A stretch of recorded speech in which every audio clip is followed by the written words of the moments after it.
दिल्ली में एक बड़े कारोबारी की बहू ने खुदकुशी कर ली है। ये बड़े कारोबारी कोई और नहीं बल्कि कमला पसंद पान मसाला के मालिक कमर किशोर की बहू दीप्ति चौरसिया है, जिन्होंने मंगलवार की शाम को घर के अंदर फंदे से चुन्नी से लटककर अपनी जान दे दी।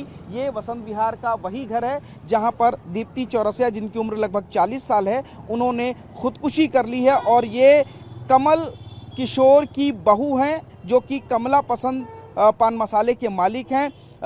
मंगलवार की शाम के करीब पुलिस को जब खबर मिली, परिवार वालों ने ही इस पूरे मौके बात की खबर दी, जिसके बाद घटनास्थल पर पुलिस पहुंची और पुलिस को मौके से एक सुसाइड नोट मिला, जिसमें दीप्ति ने किसी भी व्यक्ति पर कोई भी प्रत्यक्ष आरोप नहीं लगाया है। पुलिस की शुरुआती जांच में जो नोट में मानसिक और भावनात्मक स्थिति से जुड़ी हुई बातें लिखी गई हैं और किसी भी तरीके की प्रताड़ना या विवाद का जिक्र इस नोट में नहीं है। दरअसल दीप्ति चौरसिया की शादी कमल किशोर के बेटे से साल 2010 में हुई थी और दोनों के 2 बच्चे भी हैं और पिछले काफी सालों से वो लोग वसंत कुंज के इसी घर में रह रहे थे।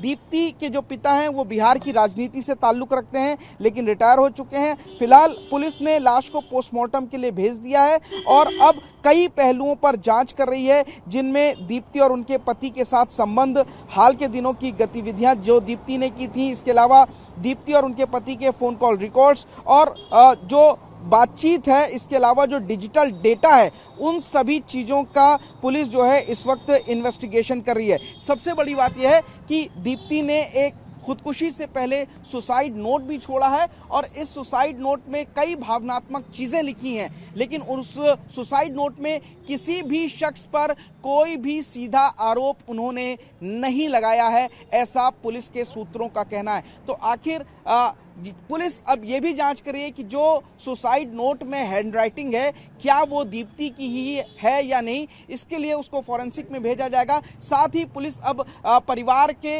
तमाम लोगों से बातचीत कर रही है, क्योंकि जिस वक्त दीप्ति ने खुदकुशी का कदम उठाया उस वक्त दीप्ति के पति भी इस घर के अंदर मौजूद थे। फिलहाल लाश को पोस्टमार्टम के लिए भेज दिया है और तमाम एंगल से जांच की जा रही है। पुलिस जानने की कोशिश कर रही है कि आखिर दीप्ति ने खुदकुशी जैसा कदम क्यों उठाया। लेकिन जिस तरीके से दिल्ली के एक बड़े कारोबारी की बहू ने खुदकुशी की है, उससे आसपास के इलाके में लोग सदमे में हैं और जानना चाह रहे हैं कि आखिर इस खुदकुशी के पीछे असली वजह क्या है। फिलहाल पुलिस पूरे मामले की जांच कर रही है। कैमरामैन गजेंद्र के साथ पुनीत शर्मा, TV9 भारतवर्ष, दिल्ली।